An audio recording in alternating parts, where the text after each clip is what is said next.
बिस्मिल्लाहिर्रहमानिर्रहीम। अस्सलामुअलैकुम। Welcome to cook with Maryam.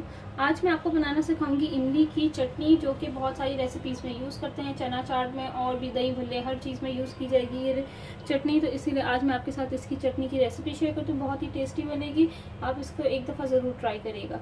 यहाँ पर मैंने 1 कप इमली ले लिया है और 1 कप इमली के अंदर जो है मैंने 1.5 कप पानी डाल के इसको मैंने 1 घंटे पहले भिगो के रख दिया था। ये देखें, ये इसी तरह से आपने 1 घंटे पहले भिगो के रख लेना है। ये हो गया।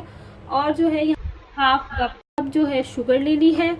यहाँ पे मैंने 1 टीस्पून जो है कुटी हुई लाल मिर्चों का पाउडर भी ले सकते हैं। और यहाँ पे मैंने 1/2 टीस्पून नमक ले लिया है। 1/2 टीस्पून ही मैंने जो है यहाँ पे जीरा ले लिया है, जीरा पाउडर। आप 1 टीस्पून जीरा साबुत भी ले सकते हैं। इसकी रेसिपी शुरू करते हैं कि इसको कैसे बनाते हैं।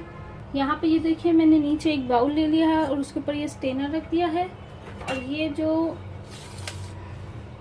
मैंने ये लिया था, इसको मैं अच्छी तरह से हाथ की मदद से मसल लूँगी इमली को।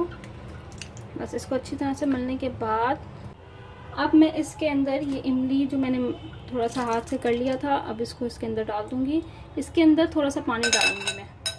पहले इसको मैं अच्छी तरह से छान लेती हूँ, फिर उसके अंदर पानी डाल के इसके अंदर ऐड करूँगी ताकि अच्छी तरह से इसका इमली का पानी इसके अंदर से निकल जाए। ये देखें, 1/2 कप पानी मैंने इसके अंदर ले लिया था। इसको सारे को अच्छी तरह से निकाल के डाल दिया है और इसको अच्छे से मिक्स करूँगी ताकि इसका पानी अच्छी तरह से इसके अंदर से इमली का पूरा निकल जाए।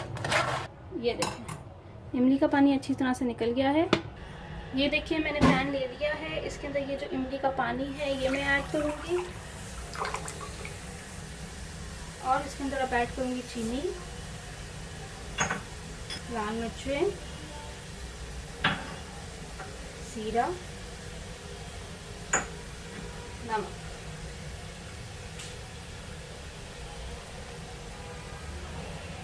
अब मैं इसको अच्छी तरह से इसको पकाऊंगी और इसको थोड़ी सी थिक फॉर्म में ले आऊँगी और ये हमारी चटनी रेडी हो जाएगी। आप इसको टेस्ट करके भी देख सकते हैं जब ये थोड़ी सी थिक हो जाएगी। बस ये पक रही है और इसी तरह से 5 मिनट तक पकती रहेगी। ये देखिए 5 मिनट हो गए हैं और ये देखिए अच्छी सी गाढ़ी हो गई है। अब बस इसको मैं चूल्हा बंद कर दूंगी और इसको थोड़ा सा ठंडा करके एक बाउल में डाल के आपको दिखाती हूँ। ये देखिए, इमली की चटनी रेडी हो गई है। आप इसको ज़रूर ट्राई करिएगा और मुझे फीडबैक देगा कि ये इमली की चटनी कैसी बनी है। और अगर कोई मुश्किल हुई हो तो आप ज़रूर मुझसे क्वेश्चन आंसर्स कर सकते हैं नीचे कमेंट बॉक्स के अंदर। तो अगर आपने मेरा चैनल अभी तक सब्सक्राइब नहीं किया तो सब्सक्राइब करें और बेल आइकॉन का बटन भी लाजमी दबाएगा ताकि आपको मेरी लेटेस्ट वीडियोस मिल सके। Thank you for watching my video. अल्लाह हाफिज़। दुआ में याद रखिएगा।